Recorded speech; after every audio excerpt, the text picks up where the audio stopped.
এখনকার পলিটিক্স আর রাসূলুল্লাহ সাল্লাল্লাহু আলাইহি ওয়াসাল্লামের যুগের পলিটিক্সের মধ্যে অনেক পার্থক্য আছে। আমরা অনেক সময় দিনী মাহফিলের মধ্যে এইসব কথাগুলো আলোচনা করি না, সঙ্গত কারণেই করি না। কিন্তু কিছু কিছু বিষয় আমি আমাদের নেতৃস্থানীয় ব্যক্তিবর্গ এবং জাতির কল্যাণেই পেশ করতে চাই। উমর রাদিয়াল্লাহু আনহু এমন একজন মানুষ ছিলেন যিনি তার সন্তান অন্যায় করার পরেও তার সন্তানকে শাস্তি দেওয়া থেকে বিরত রাখেন নাই। তার সন্তান মদ পান করেছিল, কতবার জেনা করেছে, দুটো একটা। এখন কাজী তাকে শাস্তি দিচ্ছে, এবং কাজী যখন শাস্তি প্রদান করছে, শাস্তি কি বললাম 100 কি সূরা নূরে আছে। শাস্তি প্রদান করতে গিয়ে কাজীর মনে একটু মায়া দেওয়া, কারণ আমিরুল মুমিনের ছেলে, এখন তাকে তো আর সবার মতো শাস্তি দেওয়া যাচ্ছে না। তিনি আস্তে আস্তে আঘাত করছেন। ওমর রাদিয়াল্লাহু আনহু নিজে সেই বেতটা কেড়ে নিলেন, কেড়ে নিয়ে নিজের হাতে পিটানো শুরু করলেন।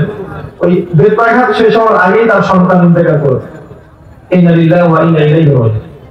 শাসন, আল্লাহ পাক শাসন ক্ষমতা দিলে এটাতে অকল্যাণের কিছু নাই, যদি আপনি এটাকে বা আমি এটাকে ইনসাফের সাথে, ন্যায়ের সাথে প্রতিষ্ঠা করতে পারি, কোনো সমস্যা নেই। বরং আল্লাহ পাক পৃথিবীতে মুসলিম এবং মানুষদেরকে পাঠিয়েছেন আল্লাহর খলিফা করে। কি করে? সূরা বাকারা পড়েন, আল্লাহ পাক প্রথমে বলেছেন ওয়াইজ ক্বালা রাব্বুকা লিল মালাইকা ইন্নী জাইলুন ফিল আরদি খলিফা। এটা আমি স্মরণ করুন সেই সময়ের কথা যখন আল্লাহ পাক ফেরেশতাদেরকে বললেন যে আমি পৃথিবীতে আমার খলিফা পাঠাতে চাই। কি পাঠাবেন? খলিফা। খলিফা কাকে বলে? আর খলিফা কাকে বলে এর ব্যাখ্যা জানতে হলে আমাদেরকে কোরআনেই যেতে হবে। সূরা সাদ। কোন সূরা? সূরা সাদ। আল্লাহ পাক আদম আলাইহিস সালামকেও খলিফা বলেছেন, আর একজন নবীকেও খলিফা বলেছেন। সেই নবীর নাম কি বলতে পারবেন কেউ? দাউদ আলাইহিস সালাম। কি নাম? দাউদ আলাইহিস সালাম। আর দাউদ আলাইহিস সালাম এই জেরুজালেম থেকে বিশ্ব শাসন করেছিলেন, খলিফা ছিলেন। তার ছেলে সুলাইমান আলাইহিস সালাম এই জেরুজালেম থেকে বিশ্ব শাসন করেছেন। বুঝলেন? তো দাউদ আলাইহিস সালামকে আল্লাহ পাক খলিফা বলার পরে আল্লাহ পাক বলছেন সূরা সাদের মধ্যে মেবি 26 কি 24 নম্বর আয়াতে আল্লাহ পাক বলছেন ইয়া দাউদ, হে দাউদ, ইন্না জাআলনাকা খলিফাতান ফিল আরদ। আমি আল্লাহ তোমাকে পৃথিবীতে আমার খলিফা করে পাঠিয়েছি। তোমার কাজ কি? তোমার খলিফার ফাংশন কি? ফাহকুম বাইনান নাস বিল হক। তোমার দায়িত্ব হচ্ছে মানুষের মাঝে ন্যায়ের মানদণ্ডে বিচার ফয়সালা করবে। এটা খলিফার কাজ। ওয়ালা তাত্তাবি'ল হাওয়া। তুমি তোমার প্রবৃত্তির অনুসরণ করবে না। যারা নিজের প্রবৃত্তির অনুসরণ করেছে ইউদিল্লুকা আন সাবিলিল্লাহ, এটা তোমাকে আল্লাহর রাস্তা থেকে সরিয়ে নিয়ে যাবে। ইন্নাল্লাযীনা ইউদিল্লুনা আন সাবিলিল্লাহ লাহুম আযাবুন শাদীদ। যারা আল্লাহর সরল পথ থেকে বিচ্যুত হয়ে যাবে তাদের জন্য যন্ত্রণাদায়ক শাস্তি আছে। কেন? বিমা নাসু ইয়াউমাল হিসাব। কারণ হিসাবের দিন তারা ভুলে গিয়েছিল। সূরা সাদের 24 থেকে 26 পড়বেন। এই আয়াতগুলোতে আমরা খলিফার ফাংশন বুঝতে পারলাম।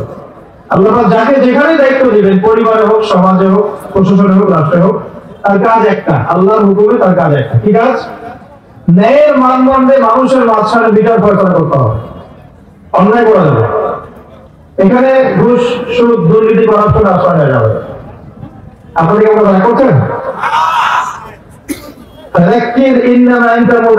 আল্লাহ বলছেন তুমি উপদেশ দাও, তুমি শুধুমাত্র একজন উপদেশ দাতা। কাকে বলছেন? নবী সাল্লাল্লাহু আলাইহি ওয়াসাল্লাম। লাসতা আলাইহিম বিমুসাইতির। তুমি কারোর প্রতি দারোগা নও। ইসলাম চাপিয়ে দেওয়ার জন্য আসে না। এটাতে লা ইকরাহা ফিদ-দীন, দিনের উপর কোনো জবরদস্তি নাই, দিনে কোনো জবরদস্তি নাই। ক্বাদ তাবায়্যানা রুশদু মিনাল গায়। সত্য মিথ্যা স্পষ্ট হয়ে গেছে, চাপিয়ে দেওয়ার কিছু নেই। বরং আল্লাহ পাক ধর্ম নিয়ে বাড়াবাড়ি করতে নিষেধ করেছে, কিন্তু সত্যকে উপস্থাপন করতে আল্লাহ পাক শিক্ষা দিয়েছেন। একজন খলিফার কাজ কি? ন্যায়ের মানদণ্ডে মানুষের মাঝখানে বিচার ফয়সালা করা, অন্যায় না করা। ওমর রাদিয়াল্লাহু আনহু নিজের ছেলে অন্যায় করার পরেও তাকে নিজের শাস্তি দিয়েছেন। আরেকটা বলবো, ওই যে ঘটনা জানেন, রাত্রের বেলা জনগণের খোঁজ খবর নিতে রাতে অন্ধকারে তাহাজ্জুদ নামাজ পড়তেন, পড়ার পরে বের হয়ে যেতেন, বের হয়ে মানুষের দুয়ারে দুয়ারে দুয়ারে। এখন এটা কঠিন, তখন যেটা সহজ ছিল কারণ মানুষ কম ছিল। এখন অন্য পদ্ধতি আছে। যাই হোক, শুনতে পেলেন যে মায়ের সন্তানরা কান্নাকাটি করছে, জিজ্ঞাসা করলেন কেন কান্নাকাটি করছে সন্তান। তখন এই মহিলা বলছে, সন্তানের মা বলছে, ওয়াল্লাহি হাদা বাইনি ওয়া বাইনা ওমর, আল্লাহর কসম করে বলছি এটা আমার এবং ওমরের মাঝখানের বিষয়। আমি ওমরের নামে আল্লাহর কাছে নালিশ করবো। কি নালিশ করবো? ওমরের আমলে আমি নাতে আছি, আমার সন্তান নাতে আছে। এই কথা শোনার সাথে সাথে ওমর রাদিয়াল্লাহু আনহুর মানে বুকে আল্লাহ তাকে ভয় চলে আসলো, হৃদয় প্রকম্পিত হলো। প্রকম্পিত হওয়ার পর তিনি নিজে চলে গেলেন মদিনায়, যেটাকে বলি আমরা বাইতুল মাল, মানে রাষ্ট্রীয় সম্পদ যেখানে থাকতো ওটাকে বাইতুল মাল বলা হতো। সেখান থেকে একটা আটার বস্তা নিজের কাঁধে উঠিয়েছে, উঠিয়ে নিজে পায়ে হেঁটে ওই মহিলার বাসায় যাচ্ছেন। তার পাশে থাকা একজন সাহাবী, তিনি বলছেন, তার নাম আসলাম রাদিয়াল্লাহু আনহু, তিনি বলছেন যে ইয়া আমিরুল মুমিনিন, হে আমিরুল মুমিনিন, আমাকে দিন, আনা আহমিলু, আমি এটাকে বহন করে নিয়ে যাই। আপনি চলেন, সাথে সমস্যা নেই, আমি বহন করে নিয়ে যাই প্লিজ। তো ওমর রাদিয়াল্লাহু আনহু বলছেন, দিলের কান দিয়ে শুনুন কথাগুলো। ওমর রাদিয়াল্লাহু আনহু বলছেন, হাল আনতা তাহমিলু উযরি ইয়াউমাল কিয়ামাহ, তুমি কি কিয়ামতের মাঠে আমার পাপের বোঝা বহন করবে? সুবহানাল্লাহ, চিন্তা করবেন। নিজের হাতে গেলেন, রান্না করে খাওয়ালেন, তারপরে বললেন আগামীকাল তুমি আমিরুল মুমিনিনের দরবারে এসো, সেখানে আমাকে পাবে। এই হলো ওমর রাদিয়াল্লাহু আনহু খেলাফ। একদিন তিনি মেষ, তার যে উট, এটাকে পরিষ্কার করছেন। আলী রাদিয়াল্লাহু আনহু দেখে বলছেন, আমিরুল মুমিনিন, আপনি পরবর্তী জেনারেশনের জন্য অনেক কঠিন আদর্শ রেখে যাচ্ছেন। আপনি এত কাজ করছেন, তারপরে নিজের কাজ নিজে করছেন। তখন ওমর রাদিয়াল্লাহু আনহু বলছেন, ওয়ালা তালুমুনি ইয়া আবুল হাসান, হে আবুল হাসান, আমাকে এভাবে বিব্রত করো না।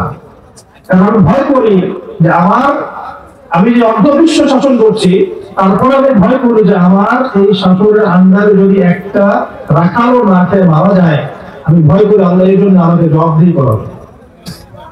আরেকটা বলে শেষ করবে, এই শুধু হবে না।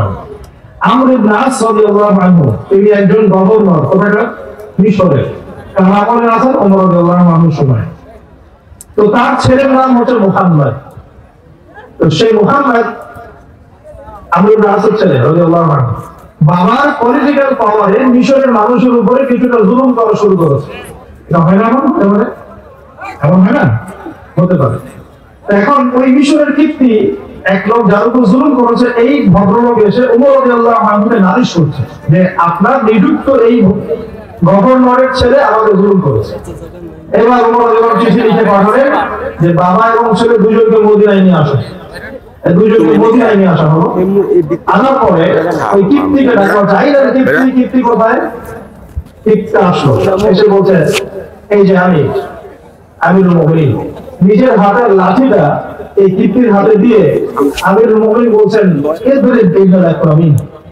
এখন সবার সামনে তুমি এই সম্মানের ছেলেকে পিটাও। চিন্তা করে দেখেন, মুসলমানদের মধ্যে অনেক সাহাবী আছেন, তাদের সামনে আমর ইবনে আস রাদিয়াল্লাহু আনহু আছেন, তার ছেলেকে তার সামনে পিটাতে বলা হচ্ছে। কে বলছেন? ওমর রাদিয়াল্লাহু আনহু। সেই কীর্তি বিব্রত, তাই না? পিটালেন। অনেকক্ষণ মারার পর যখন সে থামলো, তখন ওমর রাদিয়াল্লাহু আনহু বলছেন, হ্যাঁ শাফাই, তুমি কি সন্তুষ্ট হয়েছো? বলছে, শাফাই তো শাফাই, আমি সন্তুষ্ট হয়েছি এবং তৃপ্তি হয়েছে, আমি ন্যায় বিচার পেয়েছি। আচ্ছা, এবার কি? আলান, এখন এখন আমর ইবনে আসের মাথার উপরে এই লাঠি দিয়ে মারো। ওয়াল্লাহি মা দারাকা ইল্লা বিফদলি সুলতানিহি, আল্লাহর কসম করে বলছি, আমর ইবনে আসের ছেলে তার বাবার পলিটিক্যাল পাওয়ারেই তোমার গায়ে হাত তুলেছে। আপনি কি শাসন বুঝতে পারছেন? এরকম শাসকতা আল্লাহ নিষেধ করেন নাই, বরং এই শ্রেণীর শাসক হতে পারলে আরশের ছায়া আল্লাহ ছায়া দিবেন। আল্লাহ বলেছেন তার হাবিবের মাধ্যমে 7 শ্রেণীর মানুষকে আল্লাহ রাব্বুল আলামিন কিয়ামতের মাঠে আরশে আজিমের ছায়ায় ছায়া দিবে। কয় শ্রেণী? তার মধ্যে প্রথম হচ্ছে ইমামুন আদিল, ন্যায়পরায়ণ শাসক। এই জন্য আমি খুব দোয়া করি মধ্যে আল্লাহ পাক আমাদের যাকে যেখানে দায়িত্ব দিয়েছেন সবাইকে তার জায়গায় ন্যায়পরায়ণ হওয়ার তৌফিক দান করুন। আমরা সবাই দোয়া করব। সমালোচনা করা সহজ, একটা মানুষ যখন কাজ করবে কাজের সময় ভুল ত্রুটি ধরা সহজ, কিন্তু সেই কাজ নিজে করা এত সহজ নয়। আমরা যারা দিনের পথে চলি, দেখবেন সমালোচনার অভাব আছে, অভাব নাই, কিন্তু নিজে একটা বই লিখুক, নিজে একটা লেকচার দেখ, 10 জন মানুষের সামনে দাঁড়িয়ে কথা বলুক, ধীরে কিছু ভালো কথা উপস্থাপন করুক, দেখবেন নাই, পাবে না।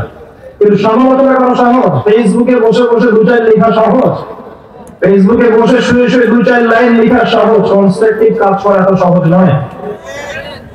আর সবচেয়ে কঠিন কথা হচ্ছে আমাদের সবাইকে আল্লাহর কাছে ফিরে যেতে হবে এবং যার যার দায়িত্ব বুঝিয়ে দিতে হবে। আল্লাহ তাআলা আমাদের সবাইকে দাউদ আলাইহিস সালামের মতো, সুলাইমান আলাইহিস সালামের মতো, আদম আলাইহিস সালামের মতো আল্লাহর খলিফা হওয়ার তৌফিক দান করুন।